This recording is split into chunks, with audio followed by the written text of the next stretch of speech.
Mr. Phillip is in my closed guard. I'm gonna take these out. Okay? I'm trying to break posture. He's trying to pass. There's his beginning.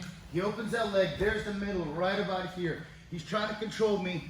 There it goes. He gets the head control, head control, head control, head control. That's the end of his guard pass. I did absolutely nothing to ensure that I have a beginning to what I'm doing and a middle end. I also have a beginning, middle, end. So let's say, rotate this way. If he got to the end, he's controlling my head. Now I gotta start my beginning. I could have started it when he was in the middle of his progression, but no, I did nothing, and now he's at the end. I'm stuck in a deeper hole with him now at the beginning of the next phase of what he's doing. And I'm now at the beginning of what I'm doing. So we're both at the beginning phases, which makes it a lot more complicated to start something, because you're trying to move something that is not really moving and get them into motion, like bodies rest to motion. The hardest thing to do is to get something from a standstill to movement, because it's a lot easier to manage it while something's moving. So here would be, if I allowed him to get to the very end, here's my beginning. So here's beginning, beginning, beginning, middle, hip, shoulder, and guard. Question is, what did he do? Nothing. Nothing. So now I basically reversed all the progress he's made.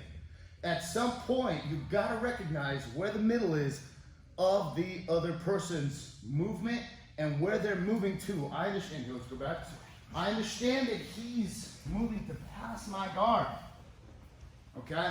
So here is the beginning here. Look, I'm going to begin to disrupt here. So now, before he even got to the middle, I accepted the fact that he's already moving towards his objective.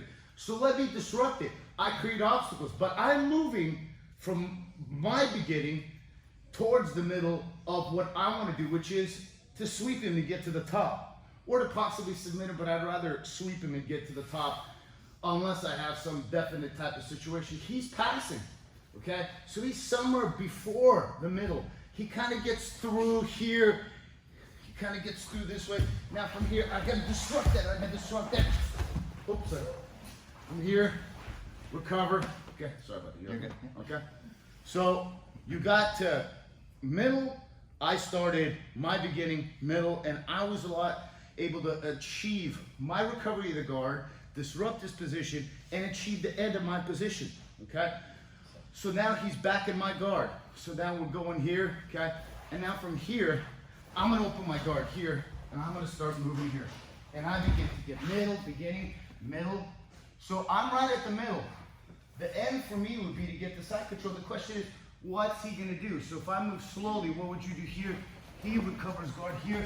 And now I'm not able to get to my middle, especially not to my end. And now we're kind of in this middle position. He's kind of in the middle of his, I'm in the middle of mine. When you begin to configure your head to be able to think in these terms, you're able to apply a lot more strategy, because you understand how to disrupt their ability to achieve their objective. My objective is to submit him, but that's macro. My objective is to pass the guard. That's micro. He wants to disrupt my ability to pass the guard, but not just to be an obstacle, to not let me pass the guard. To begin to apply some kind of techniques to improve his position, so that his position improves. Not that he's just stopping me from achieving my position. Because with some here who I don't see, but some like to just roll to where they're just going to deny me the opportunity to do anything, and they're just sitting there doing nothing. Now, that's not really jiu-jitsu. That's you waiting there, and you're balled up like this. Like this. Well, I mean, okay. I mean, listen, it's like you want to just sit there and do nothing. It's fine. But that's not doing anything good for you, because you're stuck at the very beginning of your objective. You don't even know what your objective is. You're not improving your position, nothing, okay? So every position has a beginning, middle, end. So as I'm here, okay, and let's say we're here, start get your grips, I'm passing his guard here. I want to open up his guard on my terms so that I can begin to get ahead of him right here. So here, middle, he's trying to recover here. He gets that foot, I'm disrupting here, because I know he's yes, I'm here. I'm getting closer here, a little here. I know what he's doing. I'm disrupting his middle up here. I'm passing here constantly. Up. Oh! Almost. Because here, it was either I get to the end, or he's already at the middle, then I'm going to have to accept it. But you kind of get the idea. All right? So now let's talk about the mount escape. Yesterday, we did the mount escape. But let's just say, fine, you got mounted. Okay? On this side. Let's say I let him get here. And even worse, I'm flat. He was able to get here. My legs are some here. Okay, good. Mount. Okay. First thing I need to understand, he's now at the beginning of his progression. The end here is probably going to be a submission. Because from here, there's not really too much to go other than a submission, because it's a very dominant position. Typically, they're going to peel that arm up. I have to begin to bring this elbow down. He's going to peel it up. I'm going to bring it down. There's going to be a certain point stamina, because he's got hips, leverage, all kinds of stuff. I'm going to walk my hips to my elbow right here. Okay? As this hand blocks his hip. Yes, sir. As this hand blocks his hip right here. Why? Because I'm going to create two opportunities for myself. I'm somewhere between the beginning, middle of my escape from the mount. There's going to be two ways that I'm going to do it. I'm either going to push his knee in that half guard, or I'm going to roll him.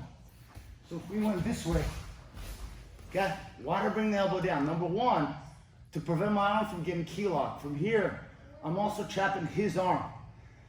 This hand is framing his hip and his knee, so he doesn't slide up into a higher guard.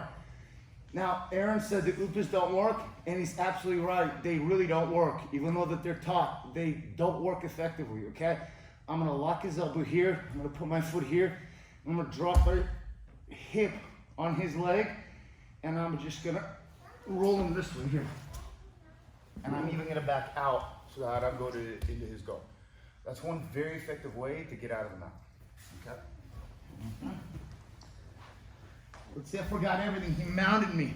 And because he mounts with a right underhook. He's walking that arm up. I'm bringing it down like Statue of Liberty. He's fighting for that. Yes, my right hand inserts here. He's fighting to try to, because if I let him do this, he's gonna key lock me, get a head on me. I know Philip loves those head arm chokes, key locks, okay? Right? So here, I'm gonna just stop it. And now from here is a certain point where this kind of equal. He's trying to drive it forward. I'm using my hips, and I'm just gonna walk my hips to my arm right here. Make sure you tuck your right hand in so you don't get it stuck outside, okay? I like to grab my partner's, what do you call it, belt or gi or whatever it is here. Keep my elbow tight. Right hand is on the hip. My toes dug in, not my heel. My toes close to the butt. I'm gonna lift and I drop this right here. As this hand is framing the hip, and I'm just rolling this way here, I can even begin to extract my hips and get to side control here, because I'm thinking I'm in the beginning, middle, end of my position. Why am I gonna go in this guard? So I can start from the guard to pass.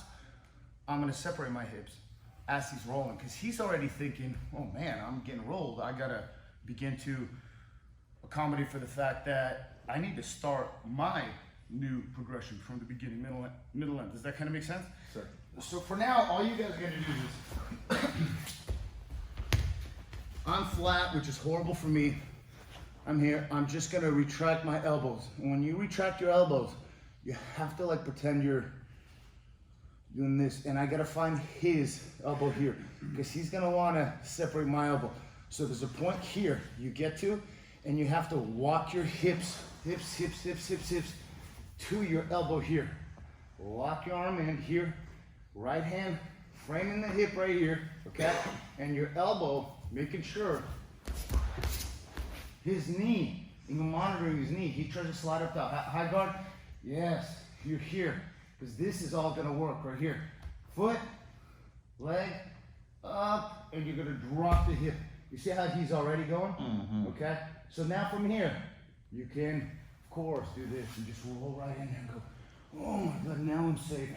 You know, and now you gotta pass the guard and all that kind of stuff. Sure, you can do that better than that. For those of you who are slightly a little bit more savvy, more advanced, right now, tries to take that arm, I separate and I kind of crawl back and then walk this way. Look here.